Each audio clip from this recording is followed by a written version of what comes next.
Very good morning to you, comrade. Thank you so much for joining the program today. Good morning, all. Thanks for having me. All right. Happy Sabbath. The Prophet saying that Eid Mubarak. Thank you so much, comrade. Well, talking about Eid, today is the Eid celebration as well as Children's Day celebration. And Mr. President, while congratulating Nigerians and wishing them Eid Mubarak and a happy Children's Day celebration, has gone further to assure Nigerians of improved security, better economic policies, while also calling for national unity and cohesion. Firstly, let me get your reaction to the Eid celebration, and then we'll walk our way into the Children's Day celebration as well as the assurances of Mr. President. Yeah, thank you very much. I agree with Mr. President. It's a norm. Every Eid celebration, children holidays, is expected of the president to speak to his citizens, and this is one of those things. I celebrate with our brothers and our sisters in the religion, and I also celebrate with all our children all over the world. I'm happy to be part of them. We are all happy, we are celebrating. But then the president has made it clear to us on security improvement, which is more important now. Yes, we've been having Salah celebrations, we've been having Children's Day, but all along it has not been very, very peaceful. A lot of things happened during this time, and promising security improvement, I think, is a good one. We want to see our security improves. We want to see that lives and properties are not treated as though we are in the war front. So history will hold you responsible for your actions and not just by your word. So we expect the president to do more to match actions with his word. I think it's a good one. Well, certainly. Let's hope that the president matches his words with the commensurate action. Well, talking about Children's Day celebration, we don't seem to be seeing a lot of the usual pomp and pageantry that this celebration comes with. But on one hand, while this is a usual celebration that takes place every single year, it takes us back to Oyo State, where some school children are still in the den of kidnappers. School children that were forcefully taken away from their schools alongside their school teachers and the rest. How do we balance, the fact that we are celebrating Children's Day, meanwhile there are children still in captivity somewhere in the forest of Oyo State? Yeah, it's alarming to be celebrating Children's Day while having our children, the ones we are celebrating, part of them in captivity, either in Oyo State or in other parts of this country. I think celebrating it will mean to us as securing the lives of these children, and then ensuring that those children that are in captivity are being released. In that way, I think the celebration will have more, attention. It will add to the beauty of Children's Day celebration. Growing up, we participated in marching, in dancing during the Children's Day celebration. The school organizes it, but this has, it's not what we are seeing today because of the insecurity in the land. So Mr. President will do more if you can assure us that within this shortest period of time, those children are released and then rejoined with their families, that to us is going to be a plus. And then we say, oh yes, we are able to celebrate our children today wholeheartedly, owing to the improvement of security and what the president has been able to do. I think that will add up to his campaign and his re-election. Let him do more. Get those children out of captivity and let's have them rejoin to their family. Then we can all say it is well. Comments of the president is that dark days are over and light is here. This is not the first time we're hearing such a comment from Mr. President, telling Nigerians that the things of the past, the dark days, the gloomy days, the sufferings of the past are over, and that it is now time to enjoy, and it is now time to have a better economic, viability, better security and all. But in reality, apart from the promises, the assurances, and the kind words that Mr. President throws around every now and then, what does it look like on ground? Are the dark days really over in Nigeria? If you really want to take into perspective all the happenings that have been going on in the last couple of months. To me, the question is, we must ask the president when he says the dark days are over. What dark day? What are those dark days over?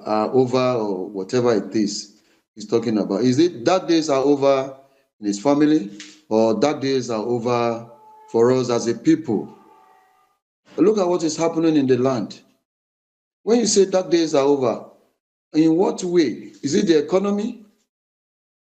Is it the security? Is it unemployment?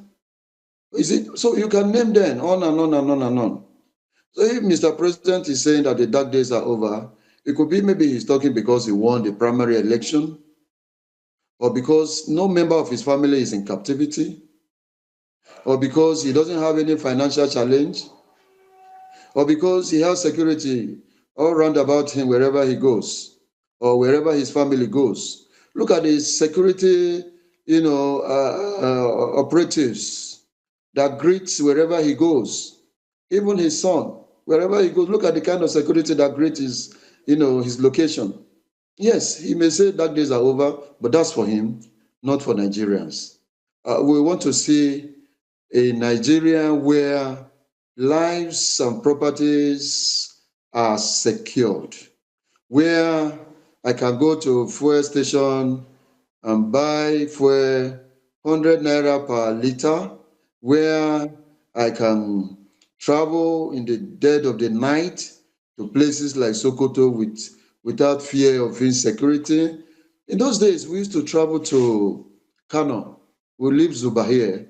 By 10 o'clock in the night, I will get to Kano without any security challenge on the way. Nowadays, it can never happen. So what are the dark days that are over? Maybe the president needs to throw more light on these areas, to come out and tell us this is what he means. Because I think to me, he may be true to his word, but dark days are over is relative. Maybe he has something to say about it. For me, carry on, comrade. Carry on, please. So for me, Nigerians are still in the dark days. The dark days are here.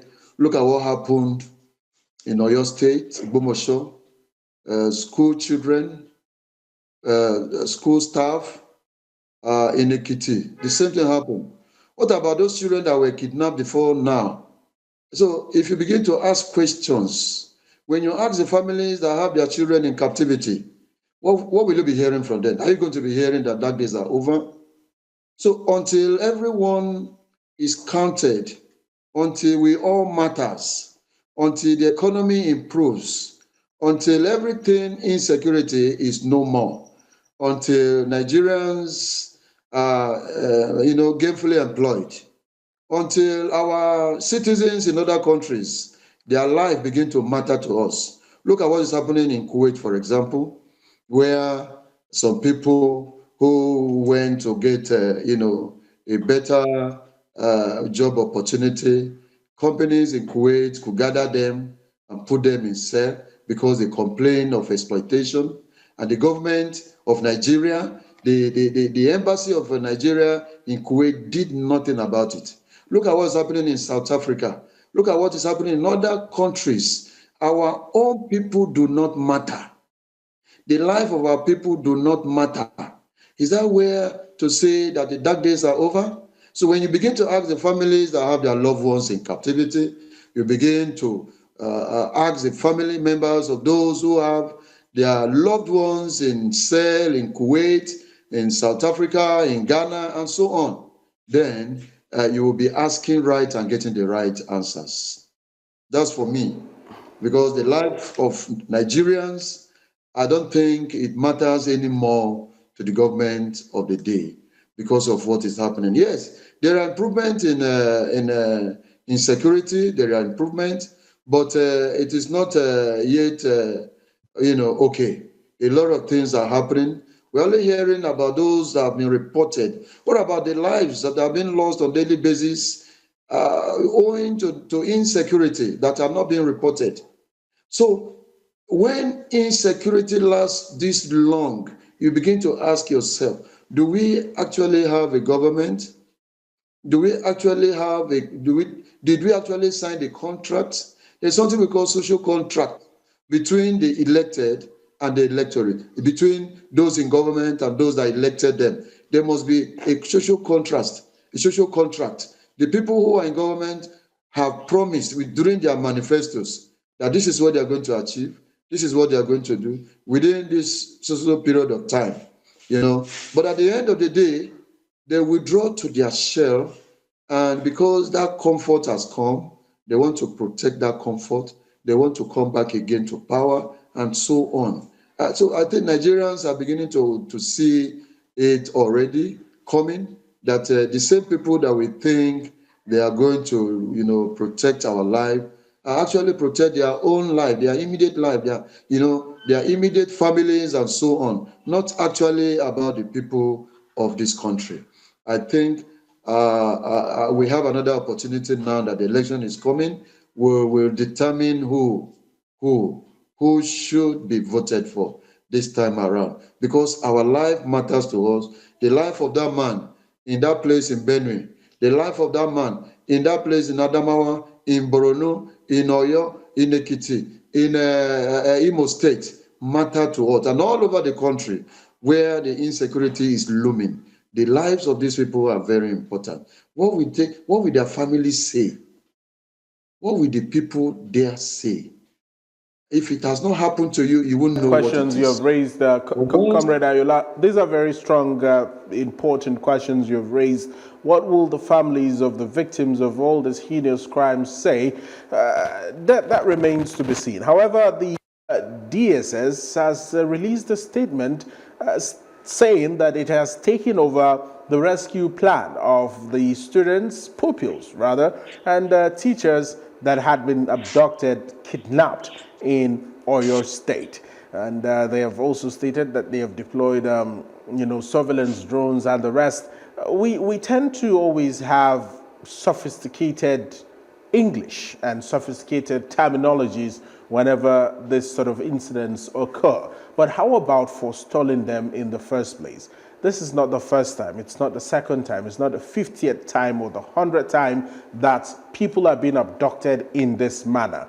Have we not grown our intelligence and security networks strong and wide enough to be able to foresee and forestall this sort of incidences? I mean, even for an institution like the DSS that is supposed to have foreknowledge of such events before they unfold. What exactly is it that we are not doing right?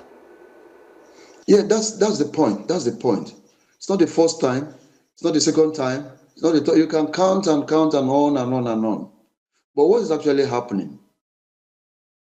What happened to intelligence gathering? We have beautiful offices, name them.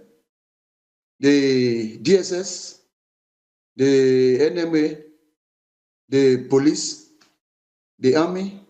There are also secret organizations in this country. What have they been doing? I've challenged one officer before. I say, I discovered that what you people do is to try to get the job. After getting the job, what do? You go to sleep. You go and sleep. You don't do anything. Your concern is getting the job. Your business is not doing the job. That is the problem we have in Nigeria. A lot of people want the job, or they can do anything to get the job. They can pay millions to get the job. Once they get the job, they wait on salary and then look for means to stealing money from government coffers. That's what is happening in this country. Otherwise, we have the personnel. The numbers are huge that should take care of our security. Almost all the military and paramilitary organizations, their aim is to secure life and property. That's the first thing. But what is happening? You come and say people are abducted, and then what you do is to secure the environment. It's not about securing the environment, it's securing the life and property of the people. You don't nip it in the bud. You allow it to blow and then you respond. No, that is not important. What is more important is not allowing it to happen at all, because you've been able to gather your informations, because you've been able to put them to work, because you've been able to use them wisely, because you've been able to do it and on time. It is until you have done that, whatever you do, your security-wise is not important. When every other thing has gotten spoiled, that is when you come and begin. That's an eye service to me. If the security organizations are unable to nip it in the bud, after they gather informations, what do they do with the informations? Do they hide it under the carpet?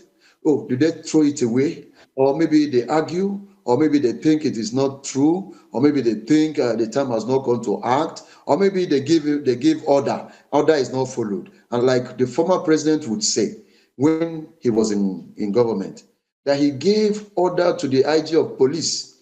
He didn't know that the IG of police did not go to Benue, if you remember. It's in records.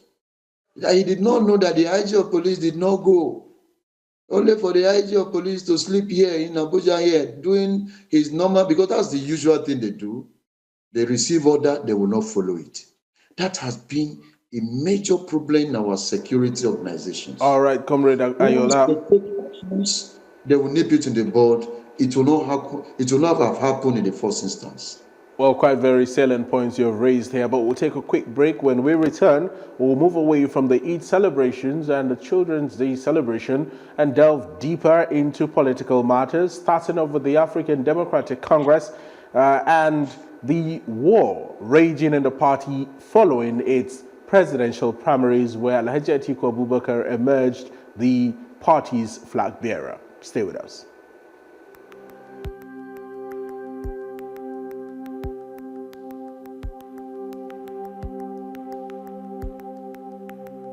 Welcome to the Niger Delta, a region of incredible beauty and stark contrast. From its breathtaking landscapes to its rich cultural heritage, this is a place where history and modernity collide. But beneath this serene surface lies a story of struggle and resilience. The Niger Delta is the lifeblood of Nigeria's economy, home to vast oil reserves that fuel the nation, yet it is a land where the people fight for their share of the wealth. Join us on the program Niger Delta Today as we explore the heart of the Niger Delta, discover the vibrant cultures, the struggles for environmental justice, and the stories of the people who call this place home. This is the Niger Delta, a land of contrast, a story of resilience, a journey of hope. Don't miss our exclusive series, Niger Delta Today, every day at 12 noon, only on ADBN TV. Witness the untold stories, experience the journey, be part of the change.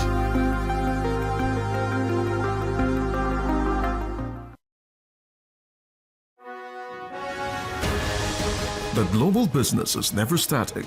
Watch the market report on ADBN TV for business information, latest happening business deals, government economic policies, stock, crude oil and commodity trading, financial upstick and downstick, and the world of organized private sector. The market report showing on ADBN TV 1 to 2 p.m. Monday to Friday. The market report bringing you up to speed in the business world.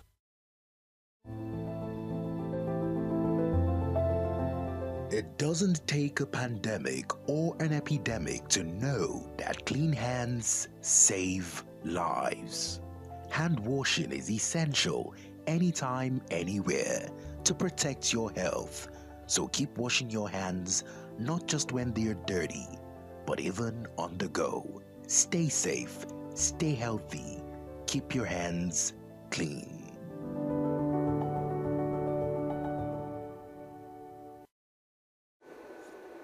You're welcome back to Morning Express. Now we still have Comrade Segun Ayola on the line. Comrade, thank you so much for staying tuned and welcome back to the program too. Well, if you can hear me, let's delve into the marches of the ADC. Following its presidential primaries, Alhaji Atiku Abubakar emerged the flag bearer of the party. But it was met with some sort of resistance and rejection by former Rivers State Governor Rotimi Amaechi, as well as Muhammad Hayatu-Deen, who both alleged that the party primary had been marred by some irregularities and a lot of rigging. What do you say about this? A party that, a coalition that at the emergence of it, a lot of people assumed was going to, be a very strong contender, a force against the ruling All Progressives Congress. But here we are seeing the same thing happening in other opposition parties happening in the ADC. What do you have to say about this? Now, when political process such as the primaries collapse, legitimacy suffers. And without legitimacy, winning the general election becomes very, very difficult. Now, look at what happened in the primary elections across boards. Candidates within the political parties are already, kicking against the result that produced. For example, the presidential candidates,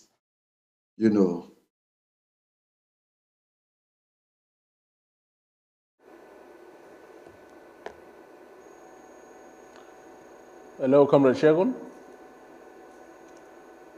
Well, it may seem that Comrade Segun's line connection has been severed, but while we hope to have that connection restored, you might want to recall that the presidential primary of the African Democratic Congress had held sometime last weekend. And of course, the emergence of, it held on Monday actually, and the emergence of Alhaji Atiku Abubakar as winner sparked a lot of outrage within the party, with the Amaechi camp and the Hayatu-Deen camp protesting and stating that that was not a free, fair and credible party primary election.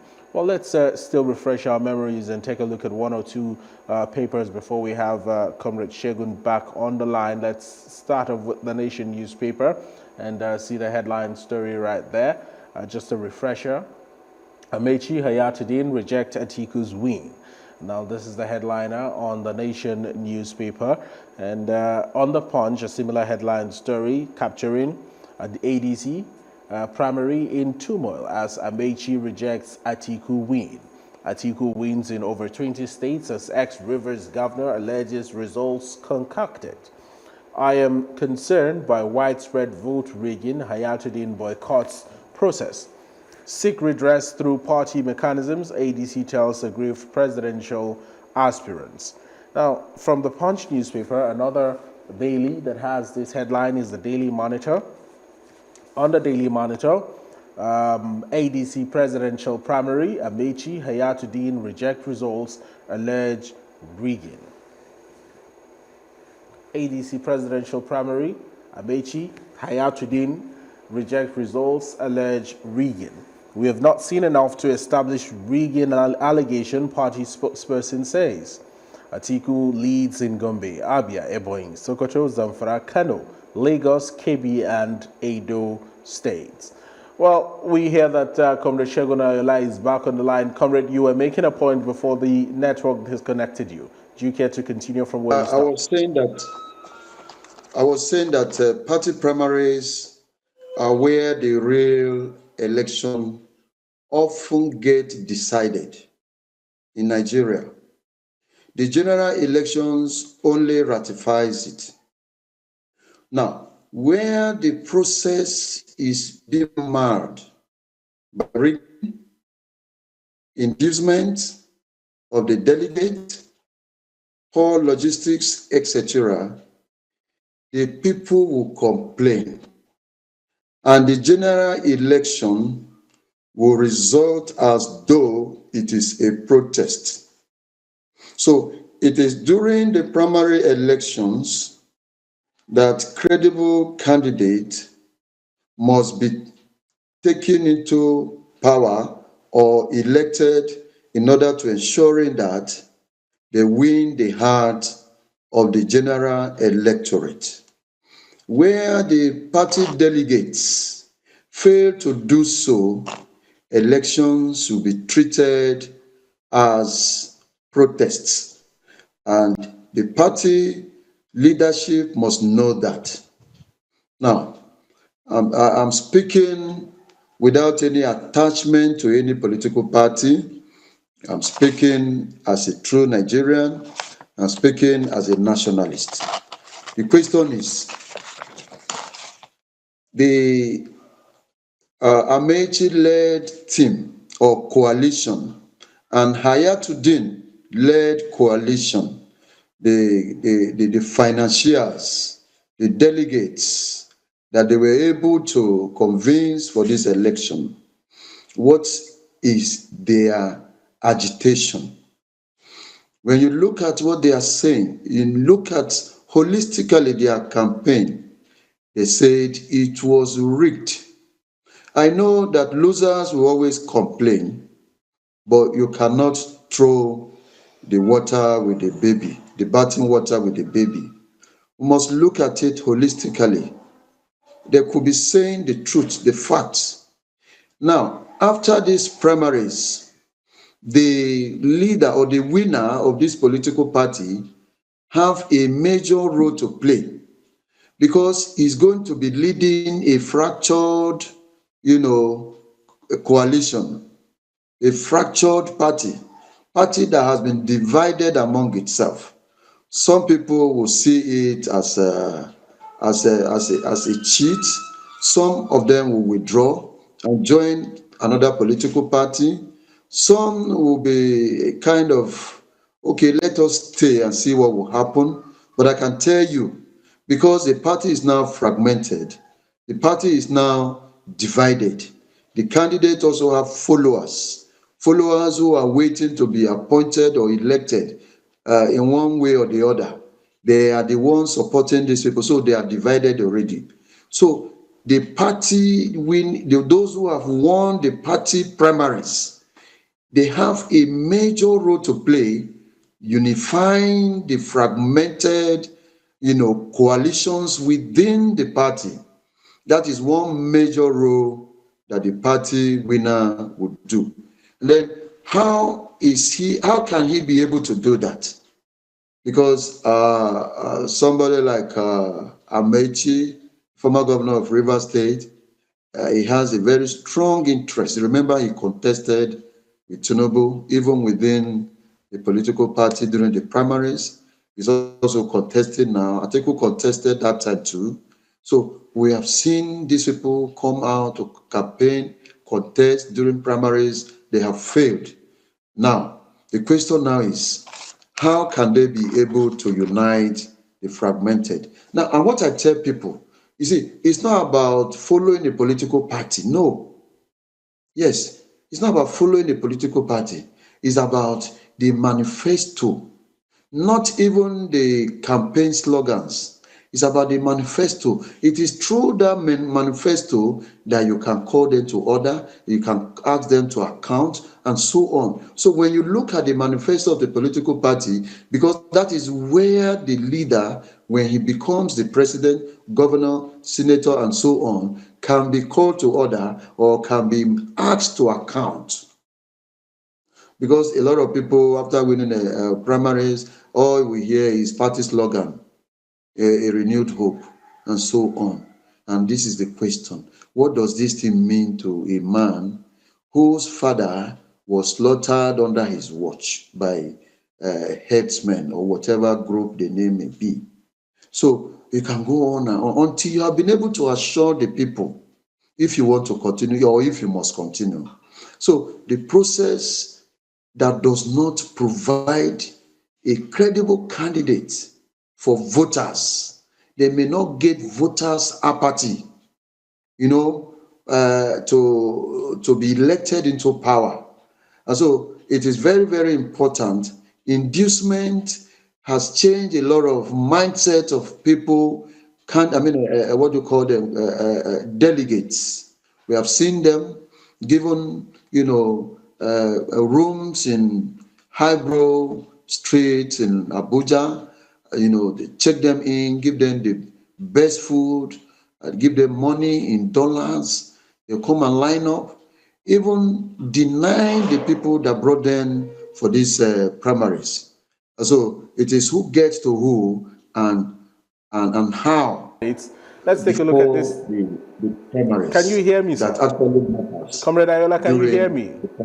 Yes, I can hear you. All right, let's talk about these three candidates, Alhaji Atiku Abubakar, Right Honorable Rotimi Amaechi, as well as Mohammed Hayatu-Deen. Starting off with Mohammed Hayatu-Deen, of course, he is an internationally honored economist, banker, and industrial turnaround specialist with over 4 decades of leadership across Nigeria's public and private sectors. No form of political background, history, or experience whatsoever. If you talk about Rotimi Amaechi, of course, you know his political history. He has been in governance, in fact, since his youth, and he has quite rightly enjoyed the juicy part of Nigeria's political landscape. He has been, amongst many things, a two-time governor, a two-time minister, quite politically grounded, but we don't know about his political popularity as it stands right now. And Alhaji Atiku Abubakar, on the other hand, has been running for office since the 90s and has been back to, in fact, at some point, some political opponents of his called him a serial political office runner, a serial presidential office runner in the country. Would you say that individuals like Hayatu-Deen stood any chance whatsoever against a person like Alhaji Atiku Abubakar that has been in the political scene for more than 3 decades of his life in Nigeria? What do you make of the trial, and do you think their cry and their wailing is, in tandem with their popularity politically? Well, thank you very much. I look at their antecedents and their profile, just like you have reiterated, and I discovered that Atiku profile seems to be stronger. Vice president for 8 years. He has been in the campaign for, let's say, 3 decades, about 30 years now. Yes. And don't forget, he has been there during the period of Yaradua. He has been in power for 8 years as vice president, has been campaigning, like I said. Amaechi was governor 8 years, and he was minister for years under Buhari. And so when you look at the two candidates, their political status seems to match. But for Hayatu-Deen, he has not held any political office. That's so much as I know. Elections are based on, like in Nigeria, for example, election is based on the strength of the individual ability to convince the people. We have seen people who were never in government in this Africa who contested and became the president. We have seen in other countries like United States of America, somebody like Abraham Lincoln, you know what happened? He was never, a governor. He was never a senator. He contested for Senate, he failed. Contested for for governor, he failed. He contested for office of the president and he won the election. So politics is not seen in that direction of your former, status. It has to do with your capability to convince the people and how the people feel about you. So if you are able to win the apathy, people's apathy, which is more important, Nigerians are yearning for a good leader, a leader that can stand for them, a leader that can stand with them, a leader who will speak for them, whether in the light or in the dark, a leader who will stay with them in the thick or thin situation. That is what the people are looking for. Atiku is the oldest among the three candidates when it comes to age, when it comes to politics, when it comes to coverage. Atiku is more. If you mention somebody like Atiku in my village, way back in Oyo, they know him. The former vice president, somebody who has been contesting for election in one party to another party to another party. Of course, he's popular. When you mention somebody like Amaechi, in my village, they will ask you, who? Come again. Is it that man that has a shop in our village? No, it's not popular. I think the choice of Atiku is greeted with the number of his campaign, the strength of his campaign and his popularity. But that does not mean he is going to win the general election. He may not. Like I said earlier, primaries are just the main election. General elections ratifies what has been done in the primary. But don't forget, Atiku Camp is not the only political party in Nigeria. He will be greeted with so much strength and opposition from other political parties, and that is not to be taken away, and that is not to be pushed away or pushed aside. It's other very political important that parties, we know Comrade Shegun, talking about other political parties, let's move to the People's Democratic Party and keep the ADC aside. And I like the fact that you had stated that Atiku will certainly be met with a lot of opposition in the next general elections. Well, this morning we hear that a court ruling has affirmed the eligibility of former President Goodluck Jonathan to run for office. Now, while this might have been met by cheers and celebrations, on the part of his supporters, if he eventually decides to run for office, the presidency as well as the All Progressives Congress is mocking the former president and also mocking the PDP, saying that the PDP is divided. And just this morning, on the other side, we hear that Sandy Ono has been named the consensus candidate of the People's Democratic Party to run for office going into the next general polls. How do you assess the entire situation from the legitimacy issue that has been cleared now by the court to the mockery of the ruling party and as well as what the Wike camp has decided to do in the People's Democratic Party? Well, I try to look at it from what the Constitution speaks about who becomes the president and how long he will serve as the president. You remember that Goodluck Jonathan Ebele was president 2 years after the death of Yaradua. Don't forget. He was re-elected 2011 into power, and he spent 4 years, making 6 years. The question again, what does the law say about the office of the president, the executive arm, either at local government, state level, or federal? What does the law say about who becomes the president and for how many years?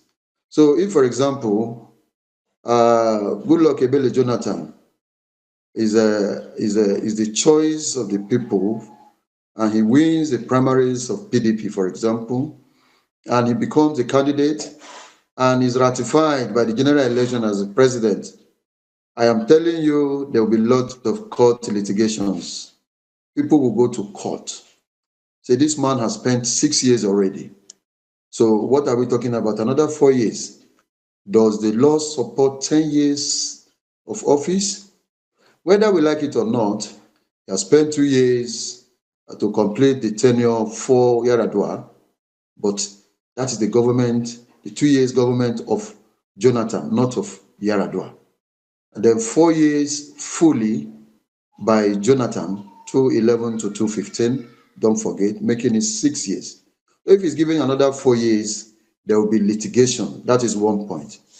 Another point I'm looking at is the person of the former president, Ebele Goodluck Jonathan. He's a good man, a very good man. I've said this in several, occasions where I was invited to speak, and I said, the peace we have in 2015 is because God used President Goodluck Ebele Jonathan.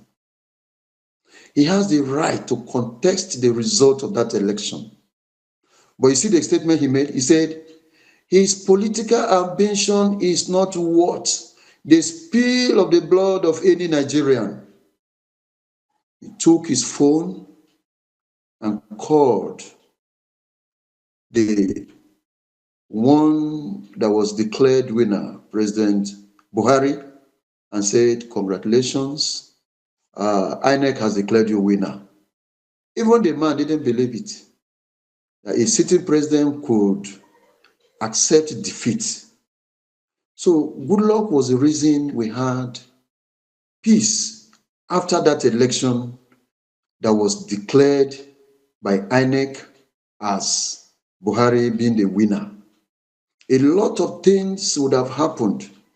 We know where we are living, we know our environment, you know how people were preparing to wage war against, especially people who are seen as Christians. They were ready to fight. They were ready to destroy the people. So we saw what was happening. Even some governors come out to say that if the election was declared otherwise against the APC, so many bodies will end up in body bags. If you remember, it's in records. Governors came out to speak on national television and nothing happened. But we thank God, Goodluck Ebele Jonathan gave us that peace. God used him. And we Nigerians, me as a person, I will continue to be grateful to God for this very, very wonderful man. He's a peace-loving man. He does not hurt. He's a listener. In fact, while he was president, I've attended so many occasions where people, speak and said there was nothing they wanted that this man would not give. Some of them, former Minister of Finance, Okonjo-Iweala, he said everything he needed to work with, this man provided. You remember the kind of economy we enjoyed that period. So Goodluck Jonathan is a good man. My advice for him is to stay off politics for now. Should not rob himself. Think he should stay off To the politics? kind of what we are seeing. Do you think it will dent his name in any way? Yes, of course. Why? It will dent his name. The reason is not far-fetched. Who are the members of PDP today? Who are the members? Who are the leaders of PDP today? Name them. Who are they? What is the role of Wike in PDP? What is his role? Is he in APC? Is he in PDP? Have we had anything like that before? Somebody who is working under a particular political party and being elected and being in power is the leader of the opposition political party. It has never happened in this country, but it's happening today. So if Goodluck Jonathan goes there, what will the role of Wike be? What will Wike be doing in that political party? And what stands for Goodluck Jonathan to now begin to contest the same office that Wike is working for, while still maintaining the leader of PDP? What will happen? And that is the question for all Nigerians to answer. So I beg the former President Goodluck Jonathan, he has already gotten everything Nigeria prayed for him. He will live long. He will enjoy all the resources he has acquired. But sir, stay off politics for now. You should be like what do you call it? A kind of maker for political parties to come. Members of political party to come and, borrow from you the wisdom you have. God has blessed you so much with wonderful wisdom. Don't waste it going back into politics. And honestly, PDP will not be able to give him anything. Now let's tilt towards the PDP itself and the Wike-backed faction that has jointly selected Senator Sandy Ojangono, who served as senator representing Cross River Central Senatorial District from 2019 to 2023. And now, after that political stint in the Red Chambers, he is the flag bearer of the People's Democratic Party going into the 2027 polls. From all indications, it may seem like Senator Ono does not have the political grandstanding to be able to pull weight in the coming elections. But from your perspective, do you think this is more of just fulfilling all righteousness from the part of the PDP, or do you think they're really serious with the choice of the senator as their consensus candidate? Thank you very much. If you look at politics very well, especially Nigerian politics, when a law is made, they will create a loophole in order to buttress their point and make their interest to come to play. When the election, the election constitution that was, made at the floors of the National Assembly says that candidates cannot, be changed after primaries. There are two things they give in exception. They said, except in the area where the candidate that was elected during the primaries rights to withdraw his candidacy, or the candidate elected during the primaries dies. Now, the question is, why do you think they are trying to woo the former president to PDP? Now, number two, why do you think there is this choice for an unpopular candidate being elected as a flag bearer for office of the president in PDP? That is to ensuring that the person right to withdraw his candidacy to pave way for Goodluck Jonathan. And I want to tell you, so that he will be rubbished. They want to rubbish that man, that wonderful man. We will not let that be. So these are the areas they are looking at, so that they can destroy this man that has done so much for us as a people. That is one area. I'm also thinking that the choice, number two, of the senator from Cross River as a flag bearer of PDP is to also finally destroy PDP, because his campaign and whatever will not go far. Number one, he must contest for the office of the president of this country. You must have, quote and unquote, a kind of large chunk of money to be able to do your campaign nationwide. Does he have that kind of money? Who is going to borrow him? Well, do they borrow money to these are election? questions. These are questions I believe the former president will be able to answer. And if he indeed wants to run for office, I believe he wouldn't be doing that with his own money alone. There are other stakeholders that will pool funds to be able to drive that vision home. Well, Comrade Ayola, we must thank you so much. This has been a very interesting discussion with you on Morning Express this morning.